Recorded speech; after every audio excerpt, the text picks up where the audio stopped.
Hello everyone, welcome to my channel. On this platform, I would love to share with you all videos about lifestyle, productivity, finances, food recipes and lot more which has a special place in my heart.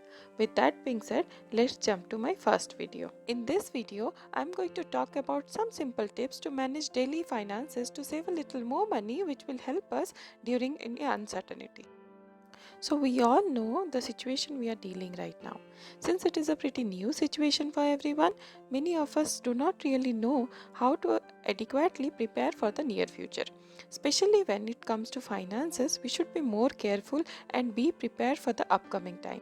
So, my first step here is only spend on necessary things.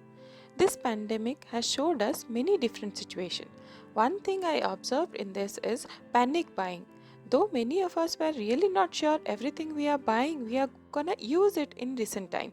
So we should be more careful of the things we are buying now and importantly utilize whatever we have at home. So before you plan to buy your groceries, give it a check in your kitchen and make a list. I do make this list every time, and as a result of this list, I get saved from spending extra money during my shopping. Also, I want to mention it's time to stop for a while spending money on the things that can be parked, such as furniture, clothes, etc. Only buy the things which are required in your daily needs.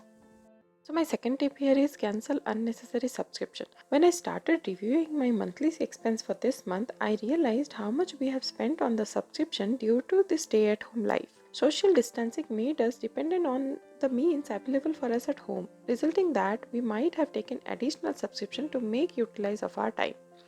It is important to compare how many subscription we are paying right now against how many we are actually using among them. Reviewing the expense monthly is a prime opportunity to cancel all our less used subscription. This low hanging fruit is an easy way to save your money. What I do here is after reviewing my monthly expenses, I list down all the subscription that I have right now, which will help me to have the clear idea of how many of them I'm actively using. By now, you all must have already observed that I still love the old school method of writing in my notebook. Anyways, once I have completed the list with the names, I start cross marking on those which I am not using that often. In this way, you will gonna save few more bucks out of it.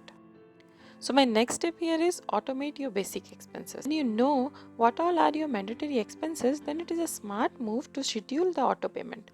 It is an easy way to simplify your life as well.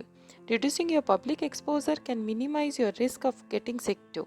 Instead of running non-essential errand, you can do all of your monthly banking from home. With lot of other things, you might skip that deadline. Enrolling in automatic payment prevents the chances of missing bill dates and paying late fees, which is another way of saving some extra amount. Also consider using online bill pay instead of paying your bill in person or with a check. You will still need to monitor your transaction on a weekly or monthly basis. Make sure your payment amount don't increase without any notice. So my next step here is plan your saving well and invest wisely. Pandemic and other unexpected situation makes it easy to only focus on near term and making us panic about the long term. Investment for retirement and saving for future with each paycheck will encourage us to remember the long term. Apart from usual saving which I do with my each paycheck to secure my future, I had added this extra saving to my list in this recent months. By the way, with all the up down with the stock market, it is also important to stay invested. If you stop investing out of fear, it can be difficult to start again. It can be even harder to stay invested during the next period of market volatility. I thank to my husband for letting me know the inside of it as he is into finance sector. Also by now, you know how much is your extra saving you have. So I would suggest really to have a quick saving option for these amounts which you can really take out easily in case of emergency. I hope you all find this video useful. If you have enjoyed watching this video, please like, comment, share and subscribe. I will see you all in my next video. Till then, stay safe and take care. Bye.